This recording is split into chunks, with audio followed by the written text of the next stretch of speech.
I'm here. I'm here. How is everybody tonight? Hopefully, you are all doing well. Wonderful. If you guys will look, I think it's under you should see a tab that says polls and quizzes. I'm just curious how everybody will answer these. So I've created a little quiz there. It's got 10 questions on it. It should be active. Um, just kind of want to see, where everybody's understanding is. Uh, of this project because I think it's really important.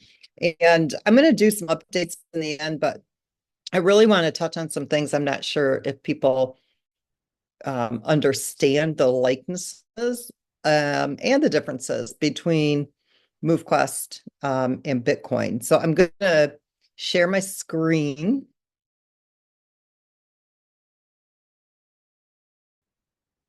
So it's not really a presentation too much. It's going to go pretty quickly, but I kind of really want to go over a few things with everybody because we're getting ready to really start moving. You guys are going to see a lot of things start to transpire now on the website. I'm going to shut my video off real quick only because it gets in the way. The videos do. Hang on here. I got to stop sharing. Hold on here so I can move that thing out of the way. All right, share. Then I can move that there. Okay, now I can get the presentation up. Sorry, guys. All right. So I want to ask if any of you, we left the chat open tonight, okay? Because I want people to be able to answer, and then we're going to open up the mic too at the end. Does anybody know when Bitcoin first reached $125? You guys all know that MoveQuest has hit an all-time high of $125 dollars, right? Everybody understands that. We all loved seeing that, didn't we? Does anybody know when Bitcoin first reached $125? It was April of 2013. So it took Bitcoin 4 years to reach $125. Now, in 2009, when Bitcoin launched, pretty much it was zero. I mean, it wasn't nowhere near even a penny. It was like 0.0008. Okay. And in July of 2010, it actually reached 8 cents. So it took a year for it to even get to 8 cents. Right. And then in 2011, it actually hit $1 for the first time. Okay, we launched MoveQuest at $1. Now, late in 2012, actually, it hit $30 in June of 2011, but then it crashed and it went down to like $4 or $5, 3 or 4 months later. But then in 2025, it started to slowly climb to that $10 and $20 range. Okay, we're kind of back and forth right now between the high seven and low eights, $8 range. Okay, and we've only been on the market for maybe about 190 days. Okay, so about 6 months or so, maybe 7 months. In April 2013, Bitcoin broke $125 for the first time. Okay, that was 4 years after Bitcoin hit the market. Now, granted, nobody knew anything about crypto. Okay, so MoveQuest has got some advantages over Bitcoin because at the time, Bitcoin, according to all your major banks and financial institutions and people that claim to be, very smart in the world of finance, all said that crypto was nothing but a big scam. And now it's $1 trillion market cap, and it's not going anywhere. It's very interwoven into our ecosystem. But I just wanted to show you where MoveQuest has already reached that all-time high of 100, not all-time. Well, it is our all-time high. It's not going to be our all-time high of $125. And it took Bitcoin the 4 years. Now, my next question is, you guys all know that you're mining MoveQuest, right? Some of you we probably wish we were um, mining Bitcoin as well here. I mean, if we could do that, I definitely would, but that's not possible. Because Bitcoin, I mean, if you guys have Bitcoin, you need to hold that too. Okay, here we go. I'm not giving financial advice, but that's like, that's like the king of crypto right there. And it doesn't even matter if it's just a little bit of Bitcoin. Bitcoin hasn't even seen its all-time high yet, just like MoveQuest hasn't. But when Bitcoin got started, it was actually relatively cheap to mine Bitcoin. I even mined it with my computer. I didn't know much about it and I didn't do very good at it. But when it first got started, you were probably mining Bitcoin for about a penny a Bitcoin when it very first started launching. There was hardly anybody mining it at the time. And then in 2011, it was a few cents, okay, to mine your Bitcoin. But at that time, people were just using the normal computers. They weren't using the graphic cards yet. And, it was pretty much just the CPUs on your computer. But then they started to get kind of crazy and you started buying these graphic cards. And then it started to get more expensive, where it was $1 to $5 to mine one Bitcoin. And then that's not even including the electricity. Okay, the electricity costs quite a bit if you had multiple machines that were mining that Bitcoin. And then in about 2013, to mine one Bitcoin, it would cost you about $20. And at that time, people were using those ASIC miners. So I don't know if you guys remember those days, but that was the big machine to mine the Bitcoin with those ASICs computers. Now, taking all of this into account, my whole point is to reach that $125 mark when Bitcoin did that, you would be spending about $20 to mine one Bitcoin. Okay, by the time Bitcoin had hit that $10 to $20 range, you were spending about $5 per Bitcoin. So if you were to look at Bitcoin today, it's going to cost.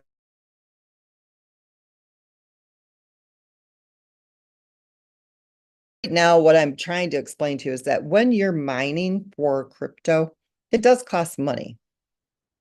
Hopefully everybody can hear me because it says my internet is unstable. So I just want to let you guys, I wanted you to understand that the fees, the mining fees that are here that you're spending, that's normal. Okay. And that's also the self-sustaining ecosystem. And I don't know if you guys realize it or not, but Bitcoin is also a self-sustaining ecosystem. And we have quite a few likenesses to the Bitcoin ecosystem. So when you're looking at the Bitcoin ecosystem, well, let's talk about MoveQuest first. Does everybody understand what our self-sustaining ecosystem is? I'm assuming that everybody pretty much has got that down pat, right? You understand that when you're mining MoveQuest, you're paying a submission fee, right? Oops, hold on here a minute, you guys. I'm sorry. My phone is giving me issues. I'm on my phone's Wi-Fi right now because my Wi-Fi is kind of sketchy. Sketchy, I think is what they say. Oh, hold on. I really apologize, you guys.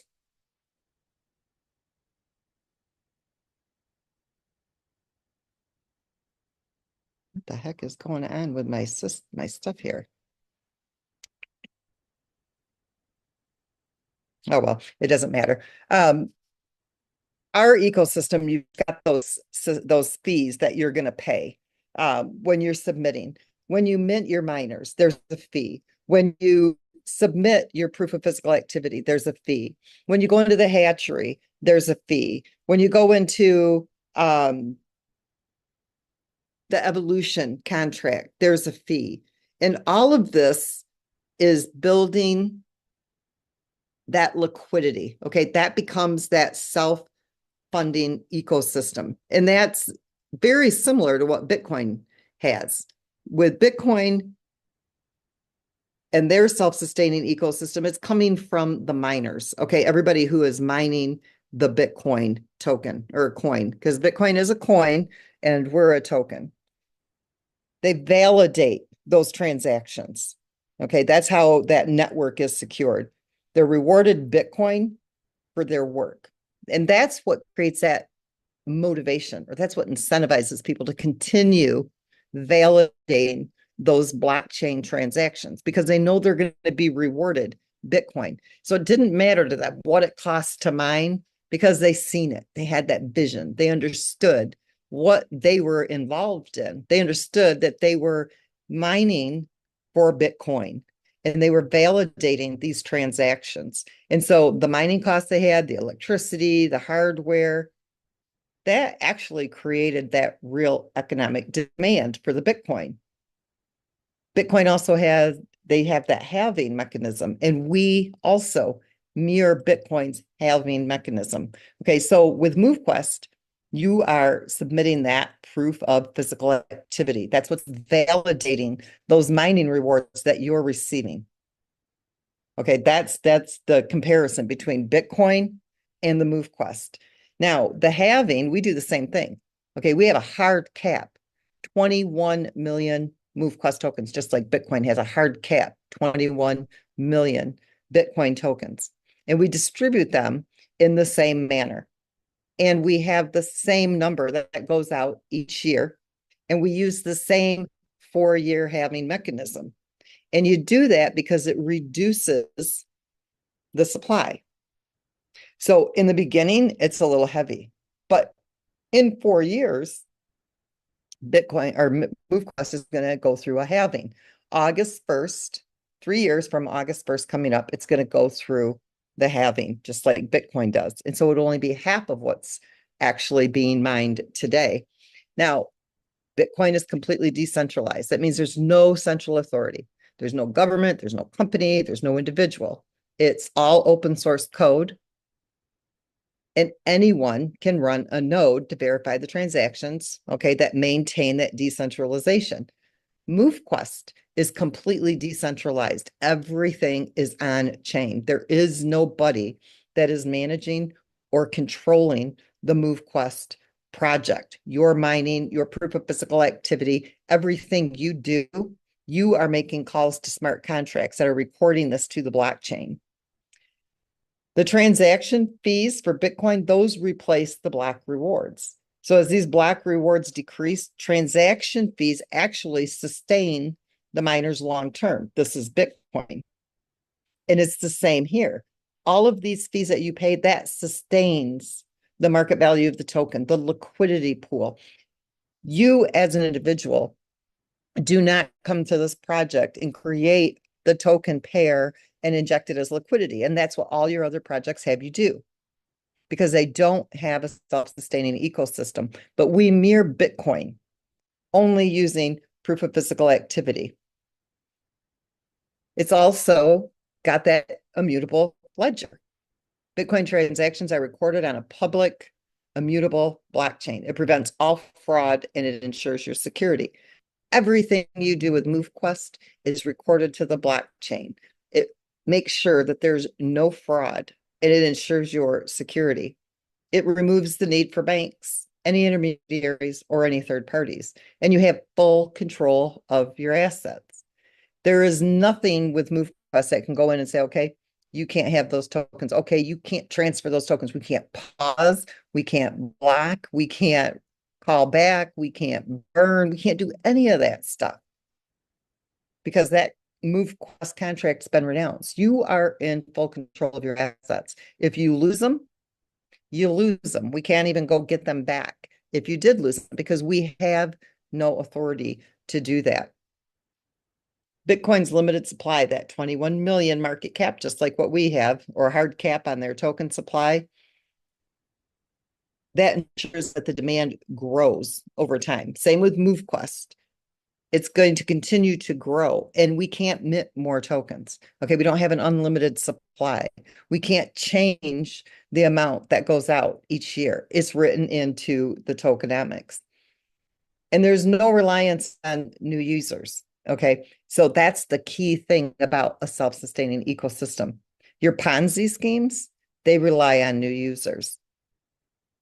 Bitcoin doesn't rely on new users, and MoveQuest doesn't rely on new users. Now, even if no users were to join Bitcoin or no users were to join the MoveQuest community, they still continue to function because it's secured by miners. It's sustained by fees and it's driven by community demand. It's a completely community-driven project. Now, your Ponzi-like projects that collapse because they don't have that constant influx of new money, they don't have self-sustaining ecosystems. So when we built MoveQuest, I made sure that we use the same fundamentals as Bitcoin. Why? Why rewrite the wheel that's already working? Because the minute you try to redesign the wheel, what happens? Bumps, kinks, everything falls apart. It doesn't work. And so we mirror the Bitcoin system. Bitcoin's been running independently since 2009, completely independent. Drives the banking systems insane. And for years, you guys heard him. You heard, especially the CEO of Chase Bank. Oh my gosh, I used to laugh because he was the loudest. It's a scam, until his daughter made millions. And all of a sudden, it was the best thing since sliced bread. So instead of bulking crypto, they're now jumping on the bandwagon. Now they're getting involved. Wells Fargo, currently, right now, they're building an infrastructure so that they can start to interact with the blockchain, so that people can start to move their crypto using Wells Fargo. Okay, there's other banks that are also starting to implement this. So this works, not because of marketing hype, but because miners, users, and all of you who are here have aligned incentives, and you keep the network running. And it's the same with both MoveQuest and with Bitcoin. So when I compare MoveQuest self-sustaining ecosystem to Bitcoin's, both are designed as self-sustaining ecosystems. They operate in different ways, granted, right? Because Bitcoin is proof of work, MoveQuest is proof of physical activity. But they're still very, very similar in many ways. Okay, we do have the fixed token supply, that 21 million. And that's a big deal because that creates that scarcity. You guys, scarcity is huge when you're talking about crypto. That's why we have the hatchery, okay, because that creates that scarcity. Those of you who are holding those tokens, you stake them into the hatchery and you're earning even more MoveQuest. Every single day, you're earning 0.001846 per MoveQuest that you have in that hatchery contract. Plus, you got your miners for that. Mining is the core earning mechanism. Okay, that is the core feature of MoveQuest. It is the core feature of Bitcoin. Bitcoin's proof of work, MoveQuest is proof of physical activity. So both are using those decentralized mining mechanisms. Okay, and that's how you are mining those tokens with no centralized control whatsoever. No reliance on new users. Okay, and I keep hounding on that because I really want people to understand that it is the ecosystem that sustains that liquidity, that market value of the token.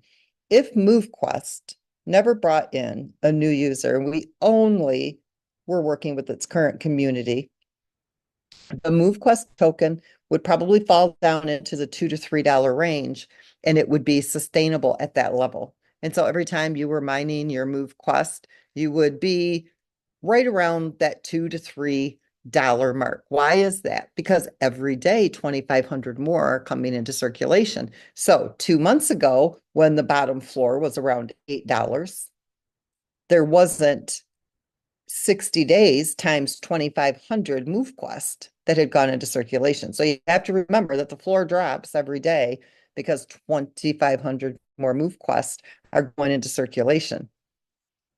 But it sustains itself based on its current ecosystem. Now, we are growing and people love the project and people are getting engaged and our community is growing every day. So what does that mean? That means more people are engaged in the ecosystem. That means that there is more demand for the token. That means that there's more liquidity because every day there's more people submitting. Every day there's more people evolving. There's more people joining the hatchery. There's more people that are unlocking dock slots. There's more people that will be coming in through the leasing. There'll be people that will be joining with challenges, and all of these engagements within the ecosystem is what sustains that liquidity pool. It also incentivizes people. People are motivated and incentivized to mine Bitcoin because of the rewards, right? And you're incentivized to become more healthy, to become more active, to get up and run and walk and jump and hop and skip and dance and, whatever it is that you do for your physical activity. Why? Because you want to mine that MoveQuest token. And the more you move, the more intense your movements are, you're going to earn more MoveQuest. And when you submit, if you're in the hatchery, you're earning even more MoveQuest tokens because every single day when you submit or within the 48 hours, so your submission cards can't expire. If they expire, then you didn't get to earn those extra MoveQuest rewards that you have in the hatchery. But that's kind of like a boost. So it motivates you even more to become more physically active and to make sure that you're submitting that proof of physical activity. Bitcoin has got mining difficulty. Okay, the more people mining Bitcoin, the more difficult it becomes, the less Bitcoin a person can actually mine. Okay, it becomes competitive. How much computing power do you have? What type of machinery are you using? How much electricity are you willing to pay for? That's going to determine how much Bitcoin you're going to be able to mine. With MoveQuest, the more users that are engaged in our community, the more difficult the mining for MoveQuest becomes. But the market value begins to increase because the larger the community, the more engagement in the ecosystem, the more market value is there for that MoveQuest token. And so even though you might be mining less MoveQuest, the MoveQuest that you are mining is much more valuable than what it was prior. And just like Bitcoin transaction fees sustain the ecosystem. MoveQuest, the transaction fees sustain the ecosystem. I took a very long time to study Bitcoin, to study the foundation, the fundamentals, the mechanics, the whole operational part of Bitcoin to make sure that I could take and make MoveQuest operate just like Bitcoin. Now, when I was giving you the comparisons of the market values of Bitcoin and MoveQuest, that shows you that with only about 4,200 people submitting every day, MoveQuest still reached all-time highs faster than Bitcoin. With less than 5,000 people submitting daily, it took Bitcoin almost 1 million people, okay, to hit $8. We're not even close to 1 million people. MoveQuest has 1 million people. We're already past what Bitcoin's market value is today. Okay, so MoveQuest is stronger. MoveQuest is a beast. And it's all about you becoming more healthy, you moving more, you becoming the best version of yourself. And that fixed token supply that we have, you don't see many projects with 21 million. What you see is projects that have hundreds of billions and even trillions. I've even seen quadrillions of tokens. And I'm thinking, what are these people thinking? Okay, it's hard enough, okay, to keep the market value stable with 21 million max supply. And these projects will tell you, oh yeah, you need to spend $100 and you've got 10 million tokens. All that tokens got to do is get to 0.001 and you're wealthy. Well, good luck getting to 0.001. They'll be lucky if they hit 0.00001. Okay, when you've got trillions of tokens. And when you're talking about billions and hundreds of millions of tokens, the day that those tokens will ever see $1 probably never happened. But they sell people on that idea. I hold a lot and it only has to do a little. The problem is that little it has to do is a lot. And so we completely mirror what Bitcoin does. This no reliance on new users for sustainability. I don't know if people realize this or not, but we don't even use the money that comes through when people mint a miner. All it does is go back into the vault. It doesn't ever get spent. This project never sells MoveQuest. When MoveQuest comes into the system, I don't know if you guys realize this or not, before it can be sold, it has to be bought. That means it gets paired to USDT and added as liquidity. The project never sells it. You will never see that day because it doesn't happen. It's not written into the contracts. It cannot be sold. It has to go into the liquidity pool and be purchased before it can be sold. And so every time somebody mints a miner, every time they unlock a doc slot, every time MoveQuest is used within the ecosystem, you know it can't be sold until it's been bought. And that all happens from the engagement of the ecosystem. And the more the community grows, the more stable this becomes. Right now, you've got the submissions that people are spending are less than the market value of the tokens that are actually being mined. That's normal, okay? But as the community grows, eventually the submissions will be more than what the market value of those tokens are being mined every day. And that's when you start to see that shift. That's when you start to see everything really twist into a whole new light. That's what everybody's like, oh my gosh, this actually happened. This is a token that has real world value. Okay. And the faster we grow, the faster the market value goes up. The slower we grow, the slower the market value goes up. But one thing you can be certain of, the market value will go up. We've already outdone Bitcoin in our first 7 months. And our market cap is actually pretty good in comparisons to what Bitcoin was then as well. So super excited about what we have for this project.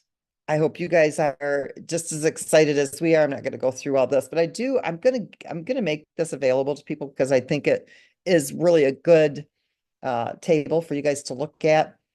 Where Bitcoin does proof of work, we do proof of physical activity. Energy consumption for Bitcoin's super high. There's nothing here. Okay, you're using your fitness data, which by the way, we don't store, save, sell, or share. Okay, you're in total control of that. And I want everybody to kind of be able to look at this. So it gives you the comparisons, but it also shows you the differences. I want to talk about the hatchery just a little bit tonight. I'll turn my video back on really quick. So the hatchery, when we set this up, especially the 4-tier hatchery, I want everybody to understand where we're going with this, okay? When you deposit into the hatchery, it's allowing you to earn additional MoveQuest tokens. Now, for our current community, we're really encouraging our holders to use the hatchery. It locks the tokens up into a smart contract that's not hackable. Okay, it's very, very secure. You are earning more MoveQuest tokens as soon as the website goes live, which should happen anytime within the next 24 to 48 hours.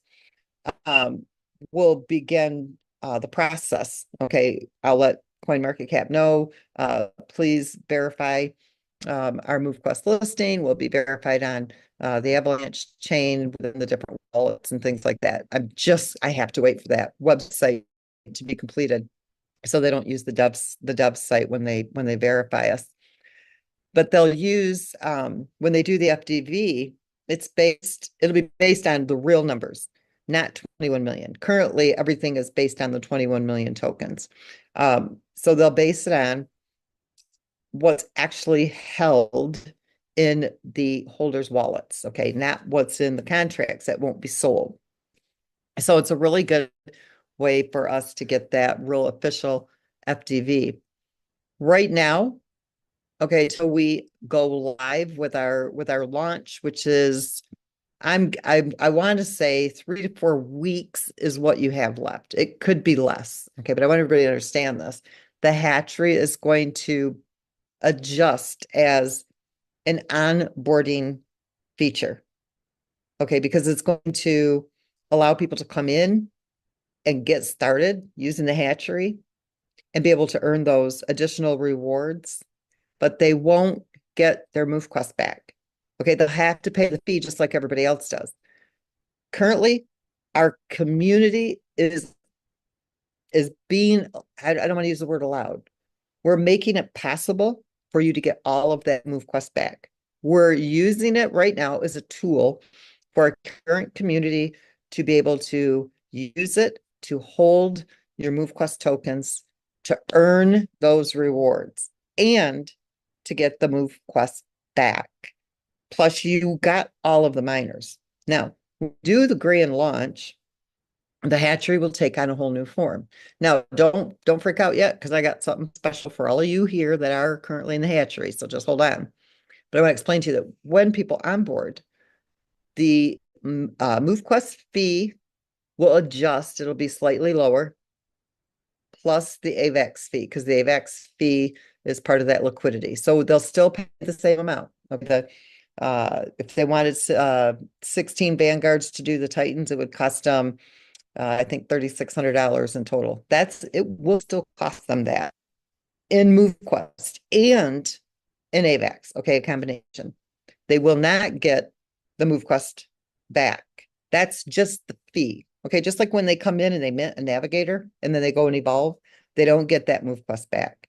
So once we do the launch, those of you who are in the hatchery now, you're kind of grandfathered into what we call the Golden Hatchery. Okay, that will be a tier above. So the current community, only those wallets will be allowed into the Golden Hatchery. That way you are able to continue staking that MoveQuest for those rewards and be able to get all of your MoveQuest back. But once we do the launch, that ends. Okay, so any of the community who doesn't take advantage of the hatchery, you will never be able to get into the Golden Hatchery, and you will not get your MoveQuest back. So it kind of bumps you out of the hatchery. The hatchery becomes a mechanism for people to onboard and to be able to earn those additional rewards. It's a way for them to boost the MoveQuest that they're receiving. But all of you who are currently in this community, you get that perk. It's a big perk. It's a huge perk. It also makes sure that when the hatchery is completed, you don't have this race to the exchange to sell all the MoveQuest. Okay, this right now is being used as a reward for our holders. And those of you who are holding, you will be able to roll right into the Golden Hatchery. It's not going to cost you an AVAX fee. You're just going to roll into it. You're not going to get miners, and it's going to continue to allow you to mine those tokens. Nobody else will ever be able to enter that Golden Hatchery. It's only for you guys. And when the last wallet leaves it, it'll be over. Okay, so it will only be for those people who are currently in the 4-tier hatchery. When your 222 days are up, you will have the option to roll those MoveQuests right into the Golden Hatchery. But it will only be those wallets that are currently there now up until the grand launch. Now, it's a great time for you guys. You've got builders and different people who are saying, well, we're going to wait until everything launches. This is a really good time to engage them into the hatchery because there's only, like I said, 2 to 4 week window. Okay, we've got the Web3 that they're actually in the they're actually uploading it into production right now.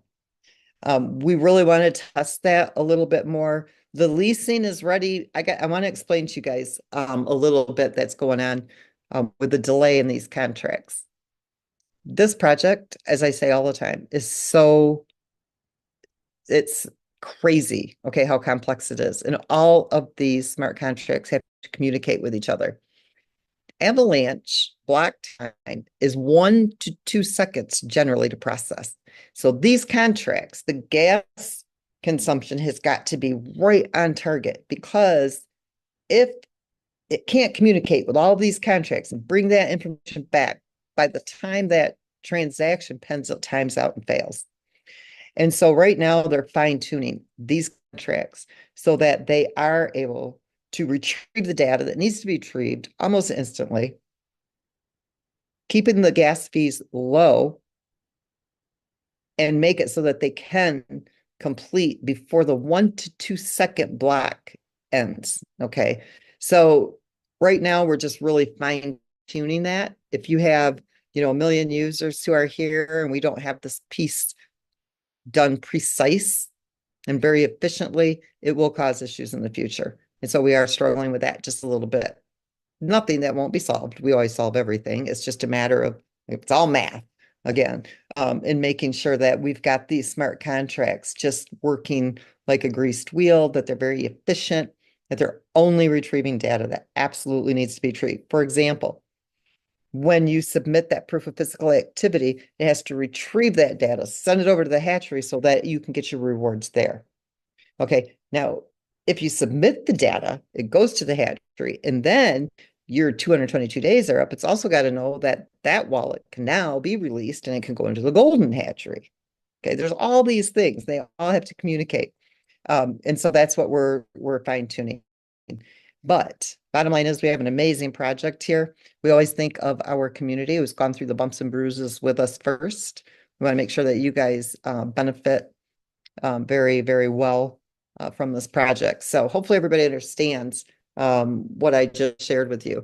Next thing I'm going to do is if anybody has anything they want to add, I don't want to do support questions, but if anybody has anything they want to add to this, your experiences, how excited you are about the tokens you are mining, anything like that, I am going to open it up tonight for people to do that. If you have customer support questions, take it to customer support. I don't want to do that here. My brain's too tired for that. Those of you, real quick, if you guys were in the original hatchery and you canceled those miners, remember, so that you could go into the tier 4, please send, this was taking me hours, because when you would cancel a hatchery card, it shows as a claim. So some of you are like, I already can tell, way into MoveQuest, because some of you have got 100 miners, 50 miners, 40 miners. And I'm like, whoa, okay, you guys are serious, which is great. But I'd have to go through every single one of those. Okay, did they get a miner? It would have the miner ID. They didn't get the miner, then it would just show the MoveQuest come back. But then I had to go and figure out what was MoveQuest market value at that time. So I knew if you had a Vanguard, if you had an Explorer, if you had a Trailblazer. Finally, I just said, forget it. It's taking me days. I don't have the time for this. Send in an email. I have verified who was in the old hatchery, who is in the new hatchery. You send me what you canceled. I make sure that you're in the new hatchery, and I am sending you out your miners. So send them to hello@movequest.com. Some of you have got some different emails, okay, and they're bouncing. And at the end of the day today, I tried to send out an email to everybody that said, thank you for the information. Your miners have been sent. And I signed it with my name. But then about the last 10 or 12 emails, the email server wasn't letting me send. So if you don't get your miners and you've sent that email, I'm getting them back out to you guys very, very quickly because of your emails. If you haven't gotten it in an hour or two, probably your email bounced back. Maybe use a Gmail email when you're sending them. I know some of the Yahoo emails have bounced back. Some of the, I did get some Protons, but for whatever reason, I can't answer if you emailed me using a Proton email. And if you aren't sure if you got your miners, just go look under inventory, you'll see them, or you can go to Snow Trace or Snow Scan, paste in your wallet address in the search bar, and then it will show you if you're under ERC 721, because that's what your miners are. They're a token, an ERC 721 token. Click on that, and it'll show you what miners you got today. Some of you I wasn't real sure about, so I bumped you up to the next level of minor because I don't want somebody to be without. If you feel like you were missing something, send in an email. But I'd really like to wrap this up in the next 2 days. Right now, I think we're about 100 people that still need to get them out of about 500. So most of them have them. So if you've sent me an email in the last 3 hours, I haven't sent those out yet because I was getting ready for tonight's presentation. But yep, I'll check the spam folder. All right. So anybody have anything they want to add?